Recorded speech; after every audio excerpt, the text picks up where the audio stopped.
Welcome back, everyone. I'm very pleased to welcome our System France colleagues and to kick off this round of presentation. The Nuclear Risk Management Director of our system, Jean-Francois Bossu, will do the introduction to Emir Roumili, who is doing some clever machine learning, artificial intelligence work, research at our system. I'll pass you over to Jean-Francois. Merci. Thank you, Jasbir. It's a pleasure to join the CRA Forum. So, as you may know, our system has been in nuclear business since the mid-60s, and so we have developed quite a strong nuclear safety culture, but also some knowledge about the discipline of nuclear safety in licensing and commissioning issues. So digital is not new in nuclear because it has started with calculations and all sort of design techniques. But what is new is the massive use that we need to implement in licensing and commissioning for nuclear safety.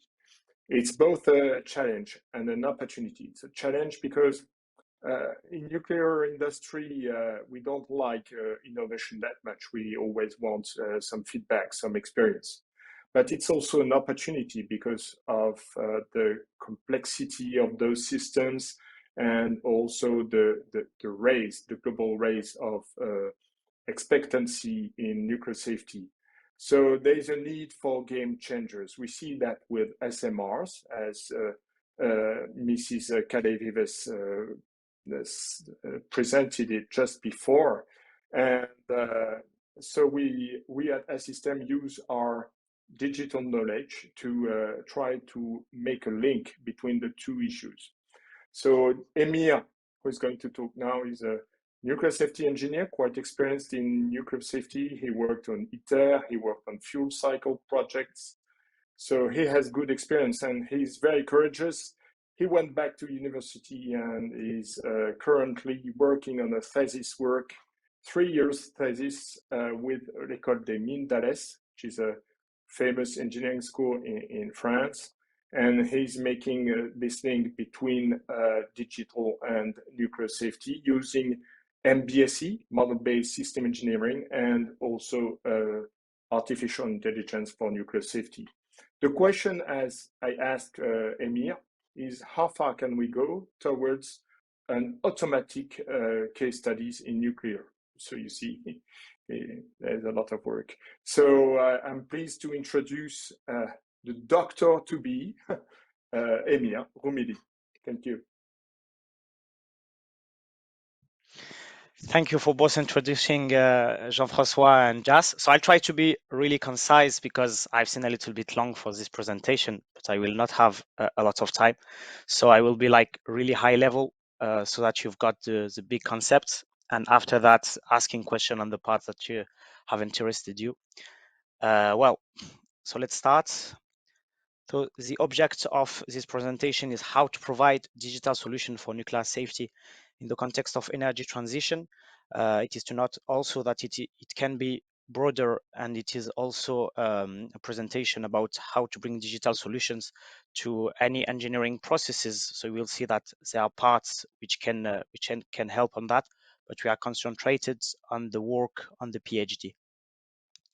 Well, so I first start presenting really quickly myself, why we want to digitalize, a little bit about the PhD, a quick course on what is AI, but it will be really quick. A little bit of what artificial intelligence we do at Assystem also, so broader, our work and the next steps. So it will be on the next steps, it will be more example and how to implement a digital solution on the work we've done with the CRA and the teams of JAS. Well, first, so who am I? As Jean-Francois said, I've got a background in nuclear safety. So I first started working for Amir Wheeler, which became after Wood and Jacobs. After that, I've joined Assystem, and so working as a nuclear safety engineer. And after that, I've started, after approximately 4 or 5 years working as a nuclear safety engineer, started a PhD on this subject. Well, so why digitalizing? Well, as you know, the energy transition is one of the major subjects for the next millennium. having a target of lowering the carbon and reaching the target net zero. And so energy transition will need nuclear industry to reach the target net zero. Also, and it is the work we are working on the PhD, safety is always at the heart of industries, and even more, as I think you all know, in nuclear industry, because you need nuclear safety to reach each step of your different project licensing and all that.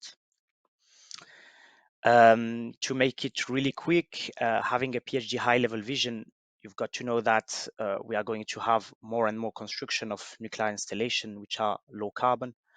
But also you are going to have more and more technique adding complexity and data. But also the nuclear safety is encapsulated in projects which have constraints of cost, of quality, and of time. So the PhD, which name is Contribution to the Demonstration of Nuclear Safety in a Model-Based Engineering Context Methodological Proposal, want to add more structure and more efficiency to our way of conducting the nuclear safety demonstration using artificial intelligence and MBSE, which is system engineering using models. So it's really going to have, like Jean-Francois said, more automatized or more digitalized way of conducting nuclear safety demonstrations. So energy transition needs the nuclear industry to reach the target net zero. Energy transitions need also digital transition to reach the target net zero. Well, so my PhD, having a really quick view on that and how we want to put this methodology, it is mainly based on 3 pillars. The first one is the pillar of what we call referentials. So it can be contracts, it can be regulation. The presentation before was talking about the regulation of IAEA. And on this part, we are mainly working on requirements using techniques of natural language processing, ontologies, knowledge management. On the second pillar, the system engineering part, we are leveraging techniques of requirements engineering, MBSE. And the third pillar is really about developing softwares and developing way that can use these techniques with our way of working of our nuclear safety engineers and our engineers. Well, so how will be the implementation of the PhD? So it could be like it is in this slide, having documentation, having all the parts related to the requirements, and with technique that I will talk a little bit later, we are extracting requirements and using NLP techniques and requirements engineering to process and to help nuclear safety engineers on these requirements. And after that, and that's the part we are working on this last year, how to bring the safety demonstration into the model, so into the MBSE, and how to use these processed requirements. And here we find our pillars. Different steps for this PhD, and I've decided to show them with the publication that we've done because they are really following a logical path. So the first one was on the requirement extraction on the regulation using NLP techniques, natural language processing techniques, so that's I apply to text. The second one was more into how to put the nuclear safety demonstration processes into models, so into MBSE, so really joining MBSE with nuclear safety demonstration. The last one was more about a high-level view of all that. It was really a short paper for INCOSI, so which is an American association. I think the main association, American Association on Nuclear or on System Engineering, and we had the third place at a challenge of INCOSI, showing that this type of approach on nuclear industries and on industries is of interest for system engineering. Well, so really quickly, what is artificial intelligence? And I think we have all our preconceived opinion on that. So I will just quote a definition which is quite explaining well. It's really intelligent agents. So any device that perceives its environment and takes action that maximizes its chance of successfully achieving its goals. So that's really about optimizing our way of doing these things. And there is an effect which is quite interesting, is that we are trying to redefine AI to mean anything that has not been done yet. So we are always saying, okay, so this, we can do it, so it's no longer AI. But in fact, it's not. We've got to know that there is two parts in AI. There is a connectionist approach, which is the more buzzed nowadays on deep learning and all the connectionist approach. It's really about having observations, data, and conceptualizing it to have rules and to work with that. And the other one, which is symbolic AI, which is more about having premises and having a conclusion, having rules written, for example, in a language of programmation. And in a safety case, we have some tasks which requires a deductive approach and other an inductive approach. So we've got to consider the limitation of each of them to make digitalizing really impactful and interesting. And choices must be adapted to engineering processes that we want to digitalize. There has been a reverse. So all these concepts have been put forward in 1950 approximately. First, it was more, we will say, a connectionist winter and a symbolic summer, because we need computational power, as it has been said in the presentation of this morning. And with the computational power starting to grow and starting to increase, in 2000 we have seen the summer of the connectionist approach, with all the approach of deep learning, machine learning, and symbolic approaches, which have been more in the light. And now we are coming to like a reunion of understanding each of the limits and how to apply each of them to be interesting in processes.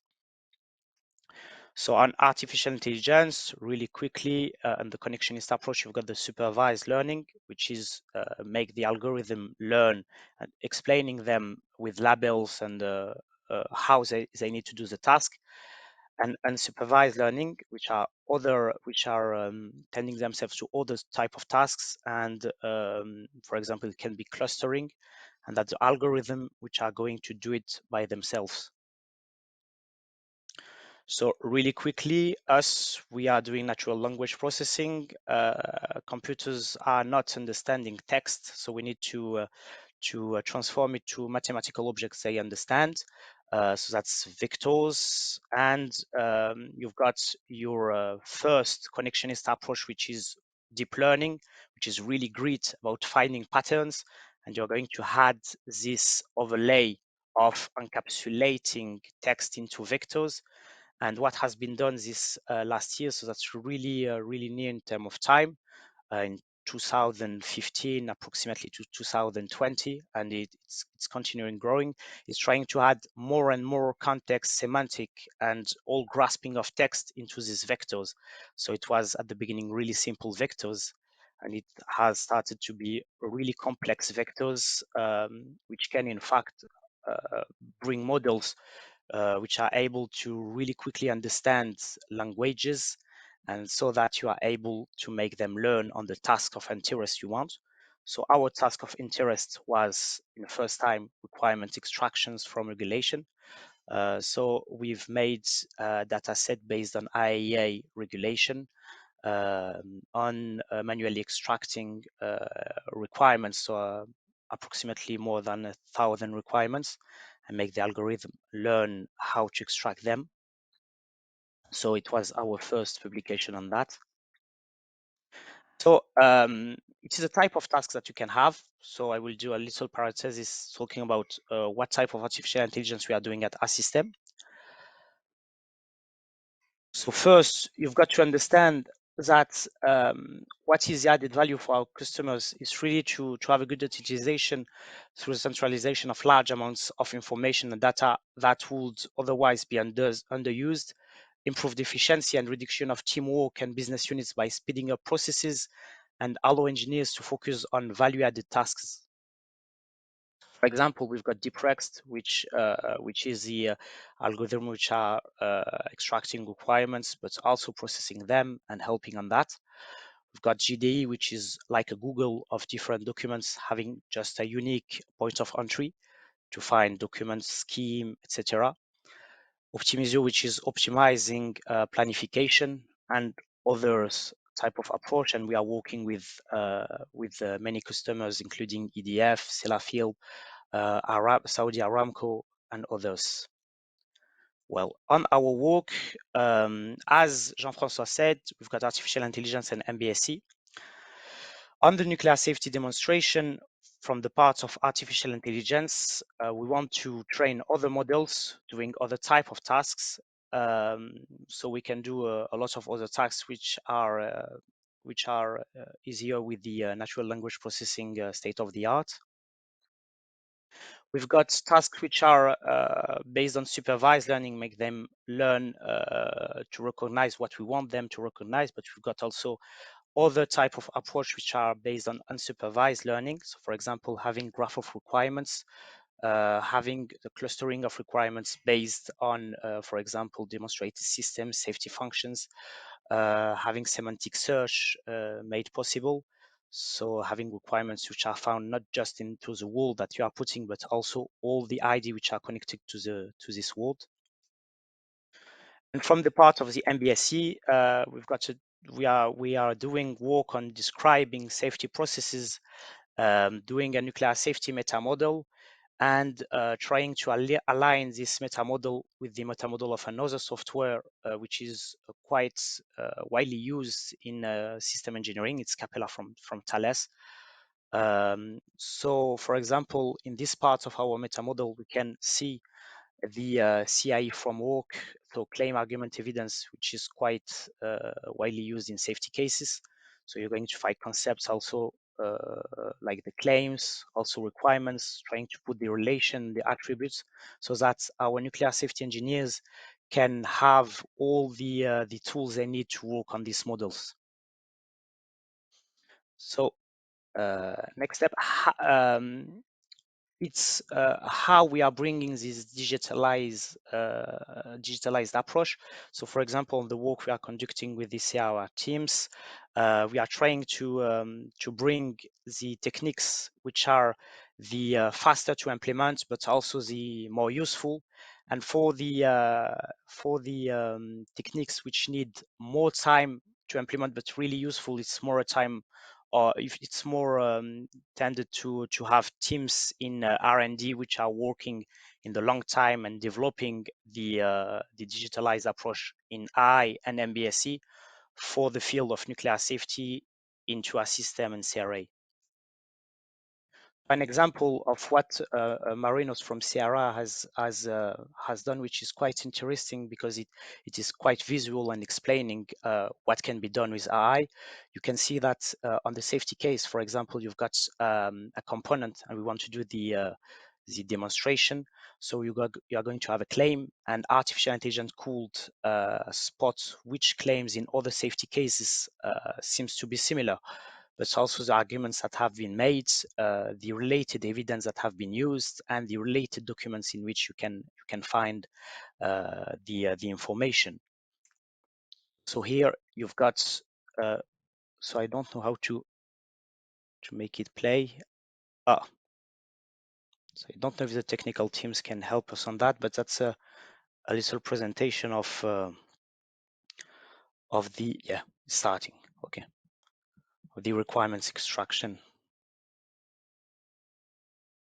So in the entry of this web app, we are just putting PDFs of documents.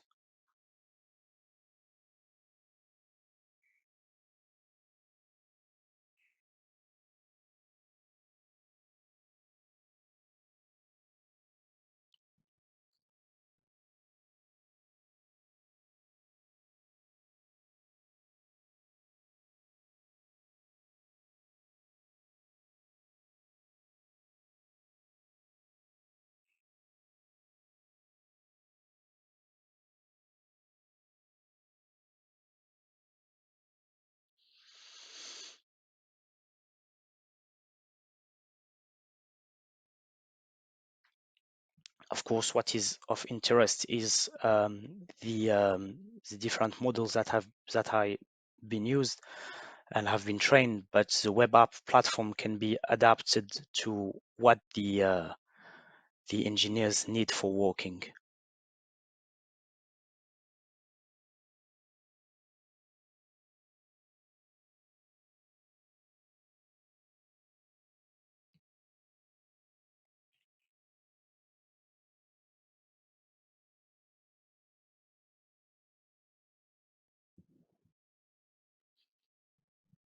And so with that, I finished. So we will be happy with Jean-Francois to take any of your questions. Thank you for your attention. Thank you very much for that presentation, Amir. That's very fascinating. Quite a lot of good, intelligent stuff going on there. There's quite a lot of complexity that we're dealing with, and that's something we're finding is that systems are getting more and more complex. There is a desire to use tools, as you've described, the MBSE, machine learning, AI, as you've did a very good presentation there. What are your thoughts in terms of all this cleverness that we're using to speed up the process of trying to deliver nuclear power plants, because we need to, because that's a good thing to do to help with our climate change goals? What are your views on validation and verification on some of these tools we're creating? Are we going to be using traditional methods, or are new methods that are going to have to be developed to give confidence to users and regulatory bodies that these tools that we are using have got a good pedigree in terms of validation and verification? Any thoughts on that? Yeah, exactly. Thank you very much for your good question, Jas. The question of validation is really important. We've got to consider the two parts that I've presented. First, the MBSE, and second, the AI. MBSE, the models that we are putting forward are really based on what we've got on for the French regulation, how to conduct a safety demonstration. So it's based on that, and it's always the nuclear safety engineers who are using these techniques and validating if they are finding all they need to work on that, and maybe doing documents from these models and giving them to the nuclear safety authorities. For the artificial intelligence, that's a big subject, of course, because it is a question of automating. Us at our system, we are working on artificial intelligence, which is a help for the nuclear safety engineer, but it's always the nuclear safety engineer who is validating these processes and seeing the requirements and how we want to help to use them and all this stuff. So it's always a work of the digitalized parts with the nuclear safety engineer, with at last the one who is validating. It's very good. There's obviously quite a lot of interest in this whole area as more and more digitization comes into our complex systems, especially for safety. And it's something that definitely needs to be watched as we go forward. So thank you very much for your time. Thank you very much, Jean-Francois, as well.